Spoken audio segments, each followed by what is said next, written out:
for the 4th time and final call, or rather third and final time here. I can't have a count actually. This is the last game. Relics and Friends versus Lala's Land. On the blue team, it is Relics and Friends. Zace, Woby, Rexar, Trinity playing as Rainer, not Zach F onto the Rhaegar, Mur onto the ETC, Kopi as Muradin. A lot more comfortable a lineup for this team. And on the red team is the team that has numerous comeback. This is Lala's Land. Veneta will be playing as the Tyrell. Tychus being played by Telstra. CW onto the Skeleton King Lyric, a trophy as Jaina Lasbinalis, Tanuki as the Karazim. We talk about talents in just a bit. It seems like the team without 3 warriors, they're not keen for early engagement. And we all know why. Because warriors, they're generally very good pre-level 4. Still, we have good wave clear mechanics coming out from Lala's Land, so they're not afraid to clear this one up really well, and then to split the sides. Lyric's gonna go to the top lane where he's gonna face Trinity, not Zagaf, and Mur. You gotta be very creative when it comes to the lane rotation because this is exactly what Lala's Land did in the last fight, and it's the same bottom lane again. Bottom lane pressure by 3 members, and you got Vendetta getting spotted out here by Mur. It's gonna be the cow against the angel. They need to make a crossover skin, maybe. That's going to be really good. An angelic cow. We call it the Holy Cow.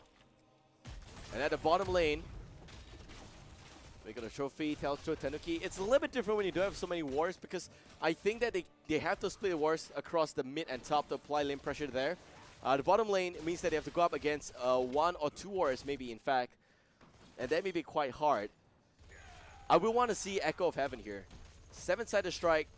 It's going to be a little bit questionable, but I think it still has to be done. And we have Vendetta just using the shield there to pull back. Will be pretty fun and interesting to see. Okay, we got the Meat Shrine activated by Zace. He is not the fastest skeleton minion clearer right here in this game. But he still will be able to just nicely whittle down this HP. But CW swings by and snatches 5. Wow. Talked about commitment and being a farmer. CW just robs you off your bank immediately. And again, the usual jazz posturing happening here. A trophy taking a bit of damage. CW now a lot of damage. The Breath of Heaven not really important, but CW is not able to walk away scot-free. They also don't have the burst against Zace Misha because they don't have Sonya. Maybe the draft they should have gone for Sonya in the early phase, as compared to going for Lyric, but they really want to stay true to the objective here, which is what's keeping them still on equal footing in terms of the skeleton minions. And we got CW just clearing the waves very, very fast. Vendetta as well with Smite. Kopi with the flank. And we're looking at the box out of those range damage dealers, and that means that the Warriors will be completely vulnerable. But Kopi is up against a very painful overkill by Tychus. Zace is also in the vicinity. Mur does have the power slide. 29 against 31. This is going to be close. 34 against 32 right now. Look at the bottom right hand corner of the screen in case you're wondering how many more minions they need. Kopi with a power slide, or rather with a bit of a dwarf toss now right back out. He's going to be okay. Power slide being used by the ETC, and a pause happening here. Trophy. Did he disconnect? I don't think so.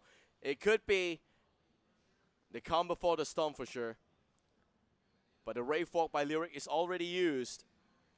Screen blackout. It is always a trophy screen getting blacked out. We're ready. The countdown by Trinity. And the unpause. And the pause. I knew that would happen. CW goes in, picks off Rainer. Really well done. CW still waiting. We're looking for a little bit more damage. Mur now dropping. Mur goes down now. Not Zach F. Does not have enough mana for the heals. We'll have to pull back out. And this means that this will be a Lala Land's Punisher. Arcane will be pushing this mid lane here. It's a very painful, you could say, Punisher. And Relics and Friends completely demoralized. The bait there for the Punisher to jump across the wall is really important because you want to make sure that there is no way that you can get back up from the rest of the enemy team once the Punisher jumps across the wall. And if the wall still stands, then there is no backup. Even if there is a stun, it's still okay. So CW now taking way too much damage, and it seems like he's not able to sustain with Drain Hope, and will take the fall. Was just a little bit too aggressive at the top lane.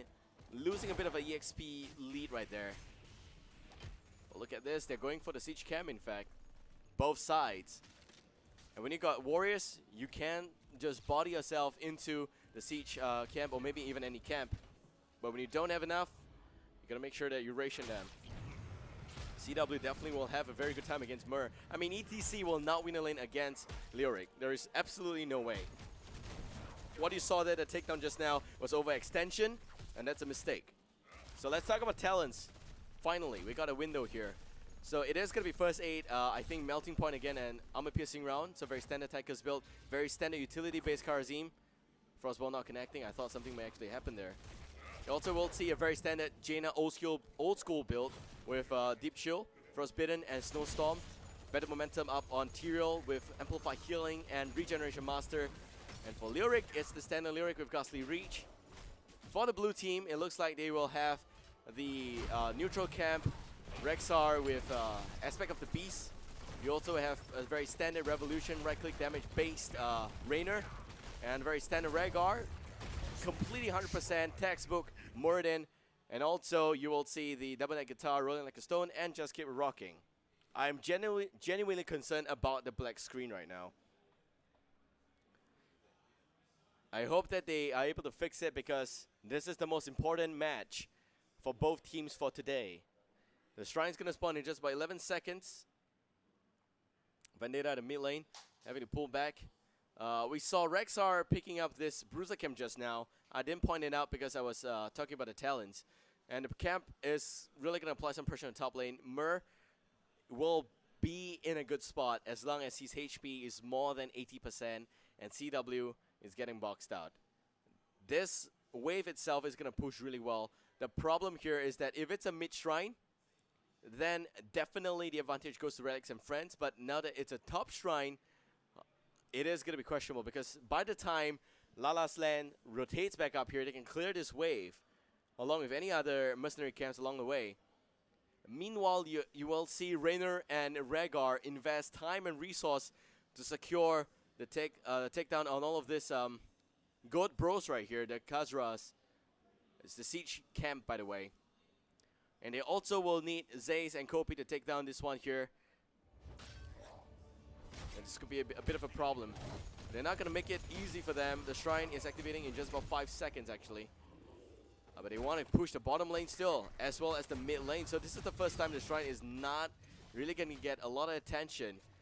This is where CW needs to be very careful. He's looking for the takedown on the mercenary camps right there, so that's going to be pretty good.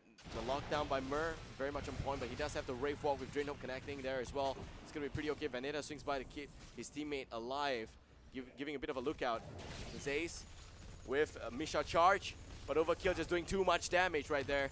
Trinity also just zoning a little bit, and the whole team has to go to the top lane because that's where the fight's going to happen right now. They don't have everyone, but they have 2 warriors against 2 warriors and a healer here. There's some shields that it is still going to be okay for Lala's land to keep in line. They just hit level 10. 7-sided strike, Ring of Frost, and oh my god, Dragon Laser Drill. Not going to be the Commander Odin. I don't know how this is going to work out. Actually, Judgment as well as Lyric going for what looks like a possible Entomb. If it's going to be Dragon Laser Drill, I want to see Entomb. Lyric keeping us up in the air, not deciding just yet.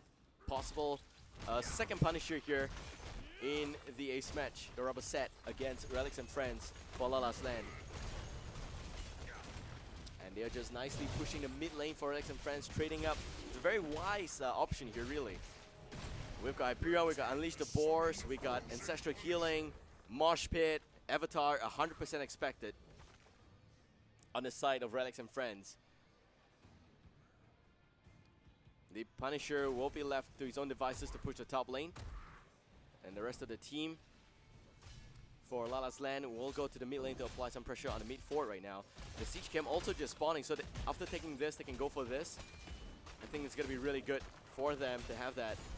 This does push the mid lane, which means that they will have more space to pick up even more camps. The Punisher dropping a lot of HP right now, 30%, 10, and it's gone.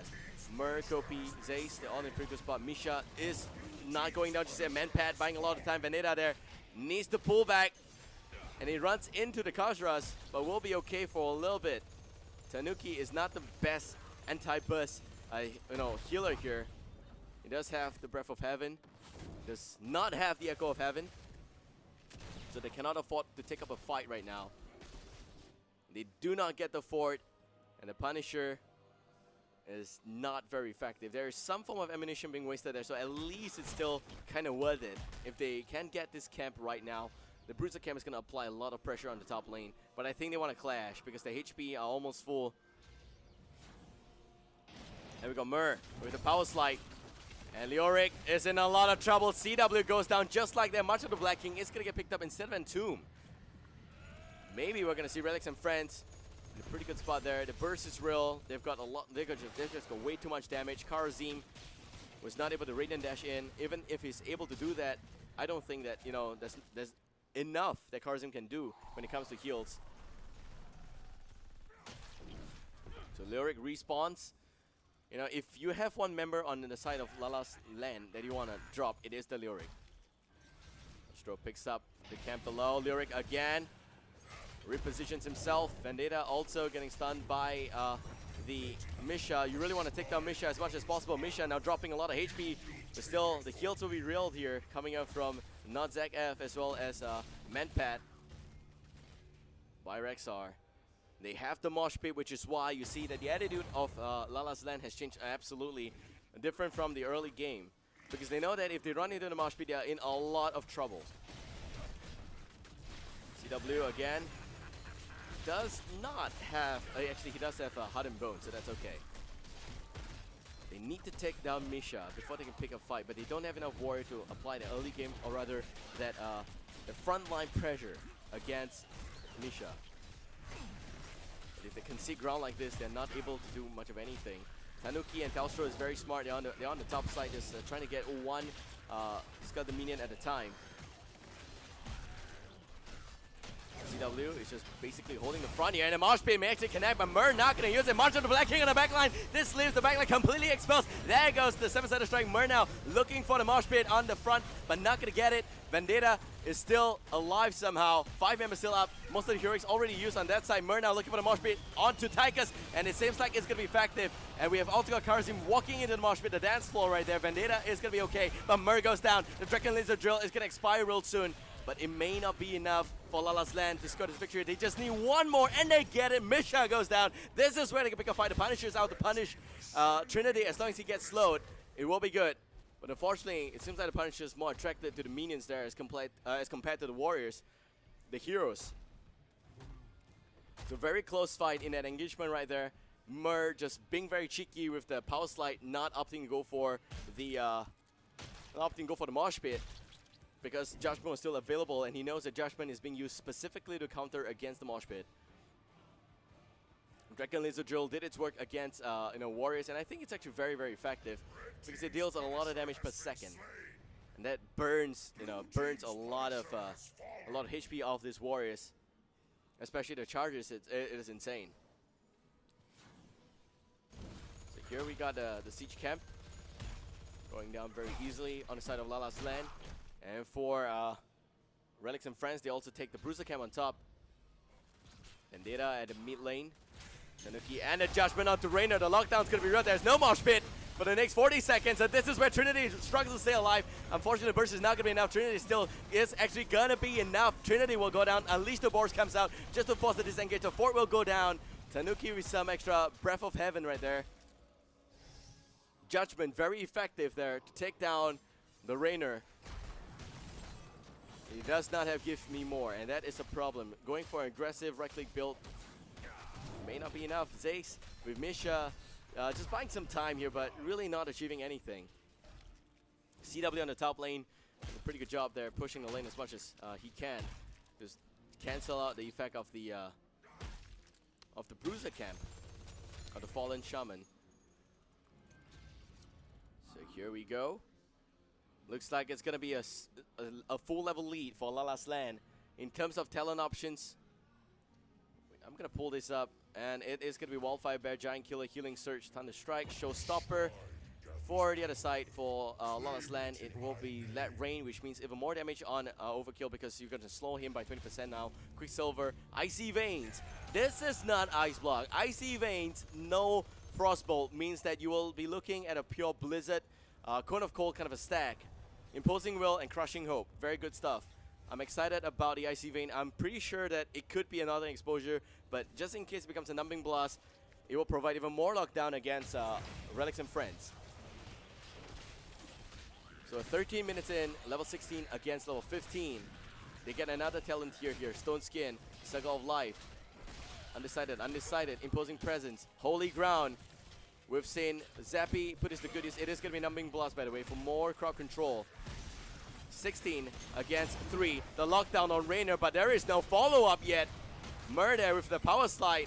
And the Ring of Frost on 3 targets. That's going to be a 7-center strike or more. Myrna pulling back, but it is not going to be. The cow goes down, and a run of Prime Beef from the Boston Steakhouse for everybody. Zace is running away, but CW with the Ghastly Reach is going to be able to connect with him. And the Holy Ground blasts him apart. 5-man down. It's a 5-man team wide. Lala's land looking to end this. Can they do it in under 20 seconds? I don't know. I think that a keep can go down right here, but it would be a lot safer if they go for the Shrine. I think they just want to take this keep and go back to the Shrine, in fact. Let's pull out the replay. Well, this is happening on the bottom left-hand corner of the screen for you guys. I'd like you to pay attention to specifically a trophy as well as the Lyric right there. Look at this. This absolutely good positioning on the Ring of Frost. And CW with the March of the Black King against 2 squishies right there. That would be Rexar as well as Raynor. There's nothing that Merc could do because even if he popped Mosh Pit, it's not going to save the team. I think that it's a pretty good call to keep Mosh Pit because now he will have Mosh Pit to work with. They lose a keep and is back to an even footing here. But we have 31 against 22. A lack of heroics means a lack of confidence.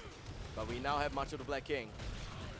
And 33, they're even right now. Dragon Lizard Drill comes down. Myrrh boxing out. There goes Macho the Black King. And even more on the Judgment quickly. Looking for the Mosh Pit. And it connects on 2 targets. The trophy is going to be okay. He walks into the Mosh Pit. That's a big mistake. But there goes the 7-center strike. Kopi's going to take the fall. Ring of Frost to punish the Myrrh. And the ETC is also going to go down. Zace with Misha there is going to drop. Trinity now in a lot of trouble. Because CW with the flank. The skeleton swing there is going to slow down Rhaegar a lot. Not Zekav going down as well. 5-man still alive. We got 4 men down to Relics and Friends. This could be the game-ending moment. The players are laughing hysterically.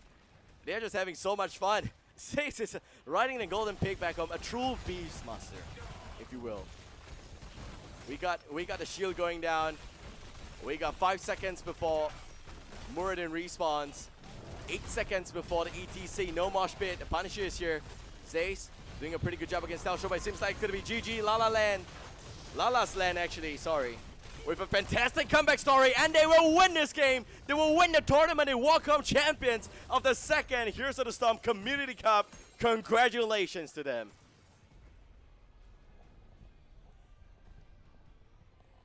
What a series it is. It's been, I think, a total of 13 to 14 hours, but they managed to do it. Raynor did 40,000 damage still, really well done. But at the end, it's all about the setup. A trophy with the Ring of Frost. We have a replay for this fight, so let's pull that up for you guys. Yeah, look at this. This is an awesome Dragon Lizard drill. They were trying to deflect down to the bottom side, and you have to lock down quickly on Muradin. The Mosh Pit is pretty fantastic. It connected on 3 targets, but the problem is this: they don't have the damage. Raynor is, just in a lot of trouble. He has got that Lyric behind him, and here Myrrh is already dropping. Zace does not have anything more in front of him. And Trinity, there's just nothing can do right there. Plus, you have to remember that Raynor, yes, can do a lot of damage, but against warriors like this, in this kind of engagement, you really want to make sure that there's enough support to flank the positions properly. I would say that the position for Raynor was a little bit weird. The fight is happening on the bottom side because of Mosh Pit catching enemies there. But there is no burst damage. There is no mate on that side. It's only Raynor. He's going to take some time to right-click the enemy down. The Ring of Frost is just such a bursty skill that it can just nicely turn things around.